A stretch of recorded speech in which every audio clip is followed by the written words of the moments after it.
जयप्रकाश गुप्ता साधारण इंसान है, जिसको अच्छी सफलता मिल जाती है उसको लोग कहते हैं कि भाई अच्छा इंसान है, नेक इंसान है। मैं भी उन्हीं में से एक हूँ और जो मेरे से बन पाता है सेवा भाव वो मैं करता रहता हूँ, चाहे समाज के लिए, चाहे अपने लिए, अपने परिवार के लिए। जो भी मेरे से बन पड़ा है मैंने मैक्सिमम करने की कोशिश की है। As a father, it's very difficult to gather words to explain his personality as a father, because we have seen tough times. I lost my mother at a very young age, so he has been like a mother, and means he has played both the roles very, very well. As a businessman, what I have seen, the main quality is that come what may, even through the rough patches I have seen him, he maintains his calm, he maintains his cool. He is never aggressive and he takes all the decisions very coolly, thinking, giving due time. It is not that he is taking any decision very fast, and he understands the situation well. Then he plans accordingly and gives the solution.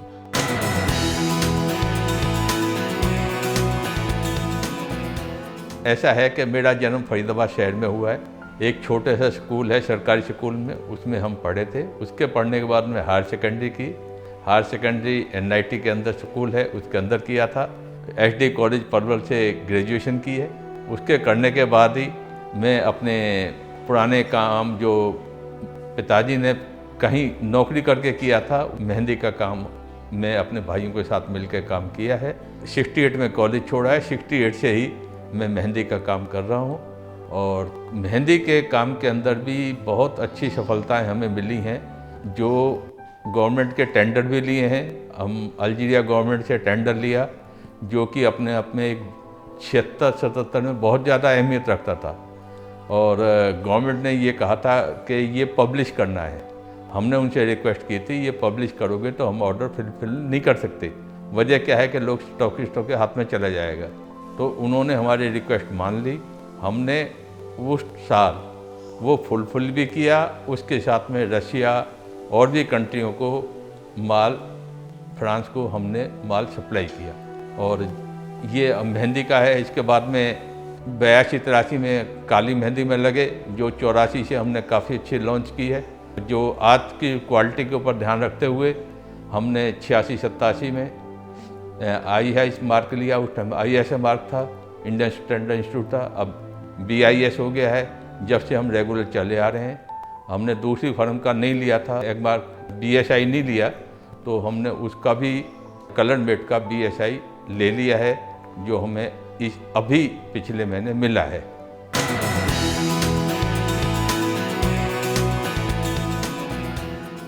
जहाँ तक हिना का सवाल है कि ये parental job है। यहाँ से फरीदाबाद में काफ़ी 250-300 साल से, मुग़ल काल से ही मेहंदी का काम होता रहा है। जब हम फील्ड में आए तो इसको जिस तरह से धोबी कपड़े धोता है पीछे लाठी मार के, इस तरह से यहाँ मेहंदी के पत्तों को क्रश करते थे, चूड़ा बनाते थे। वो चूड़े को बनाने के थोड़ा बहुत ही माल बनता था, पूरे दिन में काफ़ी लेबर लगती थी, इकट्ठा नहीं होता था। और फिर पिसाई के लिए 4 फीट की डाई की चक्की हुआ करती थी, उसमें 1 घंटे में 20 किलो निकलता था। मैंने जैसे आपको पहले बताया, मुझे ऑर्डर पूरा करना था, तो इसके लिए डेवलपमेंट की ज़रूरत थी। उसको करने के लिए मेरे दिमाग में ये आया, जो गेहूं धोने का थ्रेशर है, मैं इसमें थोड़ा चेंज करके, थोड़ा सा तार वगैरह लगा के उससे मैंने क्रश स्लिप बनाई। उससे एक दिन में जो 1 महीने का काम होता था, मैं 1 दिन में ही उनको कर लिया। उसके बाद में चक्कियों से मैं ऑर्डर सप्लाई नहीं कर सकता था। कई जगह हमारा ग्रुप जो है, मैं हूँ, फादर हैं, सब लोग इस चीज़ में लगे रहे कि हमको किस तरह से इसका मेहंदी का पाउडर बनाया जाए। कई जगह सैंपल जाने के बाद में हमारे कोई कानपुर की फर्म है, उसका फ्लोराइज हमको पसंद आया, तो हमने वो लगाया। उसके बाद में हमारी कितनी सप्लाई है कि काफ़ी अच्छी क्वांटिटी लग गई। उसके बाद में फिर इसकी सफाई का ये सब चीज़ें जैसे जैसे रिक्वायरमेंट हुई, क्योंकि क्वांटिटी ज़्यादा थी, पहले मैनुअल लेबर थी, मैनुअल लेबर से काम नहीं होता था। इस तरह से हमने मेहंदी का 80-81 तक बहुत अच्छा काम किया। उसके बाद में 82-83 में हेयर डाई की तरफ आ गए। हेयर डाई में जो मार्केट में देखा था कि भाई क्या है, और हीना बेस बनाया हमने मेहंदी को। हिना अपने आप में एक एंटी एलर्जी है। एंटी एलर्जी होने के साथ में इसमें कुछ केमिकल जो हमने ऑलरेडी सब में लिखे हुए हैं वो हमने इसमें मिला के किया। इसके लगाने से बाल नेचुरल रहते हैं, आप जब मर्जी छोड़ सकते हैं। यदि कोई भी आप दूसरी डाई लेंगे तो वो जब तक बाल ऊपर तक नहीं चले जाएंगे तब तक आएंगे और टोटली बाल ब्लीच हो जाते हैं। पहले जो वाइट थे वो और ज़्यादा वाइट हो जाते हैं। आप ब्लैक रोज या कलर मेट लगाने के बाद में आप उसको जब मर्जी छोड़ सकते हैं, आपको महीने 2 महीने में अपने आप फेड हो जाएगा। तो इस प्रॉपर्टी को देखते हुए लोगों ने इसको लाइक किया। मेरा एक दिन एक का दुगना का 4 गुना कस्टमर मेरे बढ़ते रहे। इसमें भी रेगुलर हम सुधार करते रहे, क्या चीज़ डालनी है, जैसे फिर आंवला देखा, शिकाकाई देखे, ये सब हम मिक्सिंग करके कंज्यूमर के लिए जो हम बेस्ट बना सकते हैं उसमें अपना योगदान पूरा रहा है। मेरे भाई भी मेरे साथ हैं और बच्चे भी साथ में हैं, केमिस्ट भी हैं। हम लोग रात दिन इसी काम में लगे रहते हैं कि हम जो भी सप्लाई दें वो कस्टमर को सेटिस्फाई कर सकें। पाउडर डाई में मेरे साथ कोई कंपटीशन नहीं था। लोग जो भी बना रहे थे दूसरी डाइयाँ केमिकल बेस बना रहे थे।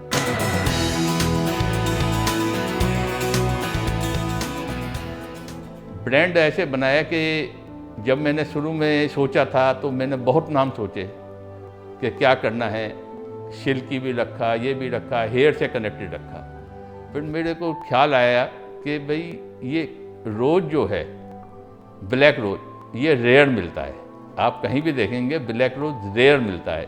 उसको देखते हुए ये पहली डाई ऐसी बनाई थी जो कि रेयर थी, नई थी, इसलिए मैंने ब्लैक रोज नाम रखा। उसके बाद में फिर दूसरा कलर मेट रखा, कलर के नाम रखते हुए इस तरह से हमने ये ब्रांड, पहला ब्रांड जो रखा हमने ब्लैक रोज इस नीयत से रखा था कि ये रेयर मिलता है और जिस तरह से रोज होता है ब्लैक वो सॉफ्ट होता है, हमारे डाई लगाने से बाल भी उसी तरह से सॉफ्ट रहेंगे। ऐसा है कि जो छोटी एज में बाल वाइट हो जाते हैं तो वो अपने आप को हताश करता है, जी मैं तो सफ़ेद हो गया, मैं तो बुढ़ा हो गया।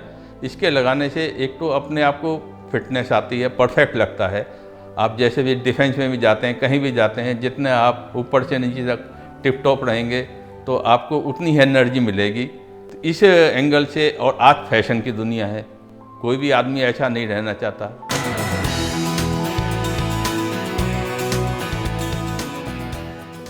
जहाँ तक हिना पाउडर के बारे में या हिना डाई के बारे में, आज हमारे पास 3-4 लैब हैं, यूनिट हैं, और मैं नहीं समझता कि किसी के पास इतनी बड़ी लैब होगी।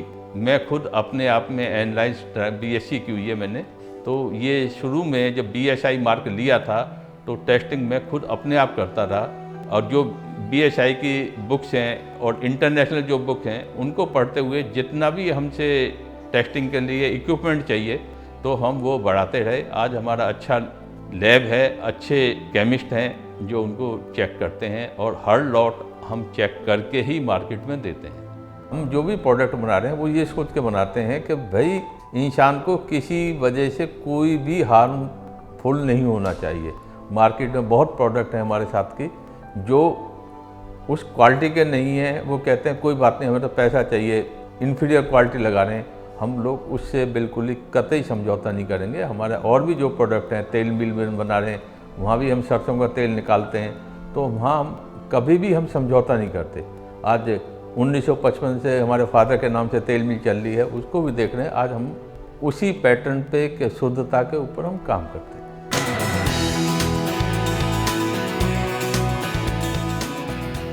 जो चैलेंज है तो चैलेंज के लिए तो बिल्कुल लाइटली लेना चाहिए और हमें उसको फेस करना चाहिए। कोई भी चैलेंज है, मार्केट में स्लम्प आता है या कुछ आता है, किस तरह से अट्रैक्टिव बनाएं, ये तो हम लोगों को सोचना पड़ेगा, समय के अनुसार चलना पड़ेगा। आज जैसा समय है, जो उनकी डिमांड है कस्टमर की, हमें उनके हिसाब से चलना पड़ेगा। लाइफ में डेली चैलेंज है, आज एक काम कर लेंगे फिर आगे नेक्स्ट दूसरा काम करेंगे तो उसमें भी चैलेंज है।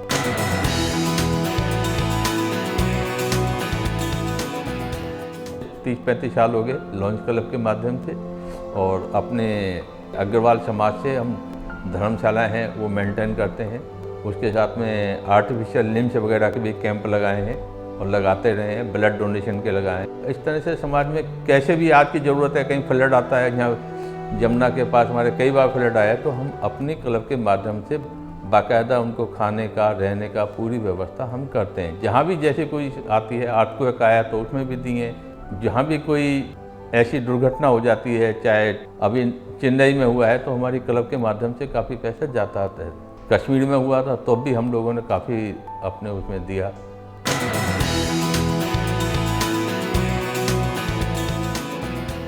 पहले जो मेहंदी का काम करते वो तो हमारा अल्जीरिया, फ्रांस, यूएई वगैरह इनमें था। अब जो हमारी हेड आई है तो मेन जापान है, दुबई है, कोरिया है, अफ़गानिस्तान है, मॉरिशस है। खुद एक्सपोर्ट भी करते हैं, कुछ थर्ड पार्टी के थ्रू भी काफ़ी माल जाता है।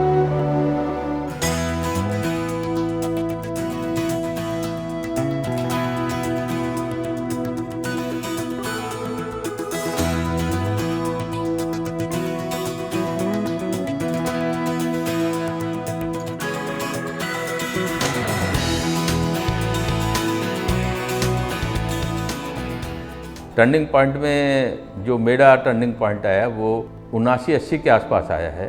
79-80 में क्या है कि हमारा बारडोली एग्रो प्रोडक्ट के नाम से फैक्ट्री थी। हम 3 उसमें भागीदार थे, एक तरह से प्राइवेट लिमिटेड कंपनी थी। वो 2 एक साइड में हो गए और हमारे को पीछे कर दिया। हमारा पैसा भी वहाँ लगा हुआ था, उनके कंपटीशन में ही रशिया वगैरह माल देना पड़ा, तो उसमें थोड़ा सा हमें सेटबैक लगा कि काम एकदम करने की इच्छा नहीं हुई, तो थोड़ा सा फाइनेंशियल भी डाउन हुए। उसके बाद में फिर ये इसकी कन्वर्सन हेयर डाई में आई और उसके बाद में फिर हमने पीछे मुड़ के नहीं देखा।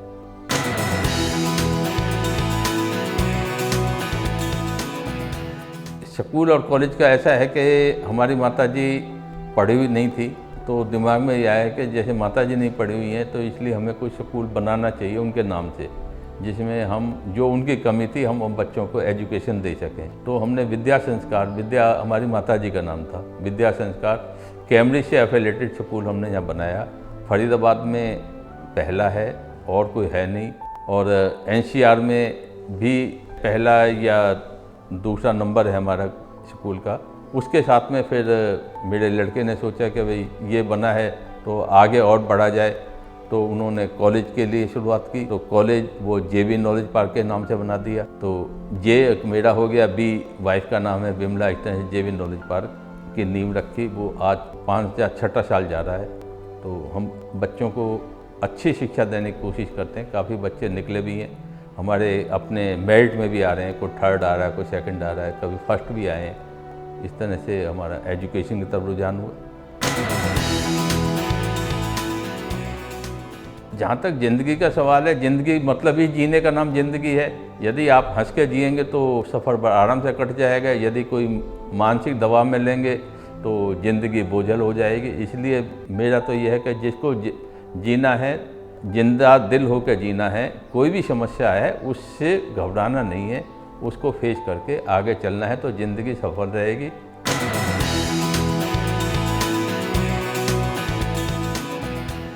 अध्यात्म का मतलब ये है कि जी आप कोई भी काम कर रहे हैं वो धर्म के प्रति, आस्था के प्रति कर रहे हैं, ईमानदारी से करेंगे। जहाँ आप समझते हैं कि कहीं मंदिर जाते हैं या कहीं बुजुर्गों के पास जाते हैं, वो सिर्फ हमारी आस्था होती है। जो भी हमें काम करना होगा हमें खुद करना होगा। धर्म या परिपाटी हमें रास्ता चलने का दिखाती है, चलना हमें खुद पड़ेगा। जहाँ तक लोग कहते हैं कि मेरी समस्याएं सबके साथ आती हैं, समाधान भी खुद करना होता है। ना कोई देवी देवता या कोई कहीं ऐसे जादू की छड़ी नहीं है, वो नहीं देगी। वो एक हमें आस्था के प्रतीक है, उन्हें हमें हिम्मत दी तो हम दोबारा वो सारी चीज़ें जो हमसे नहीं हो रही थी, सॉल्यूशन नहीं होता, वो सारी पूरी हो जाएंगी। इसलिए शांत मन से, शांत स्वभाव से अपने कर्म को, अपने को ध्यान रखो। मैं फैमिली के प्रति मुझे क्या करना है, समाज के प्रति मुझे क्या करना है। यदि आप ये करेंगे तो आपको कोई किसी तरह की कोई समस्या नहीं आएगी।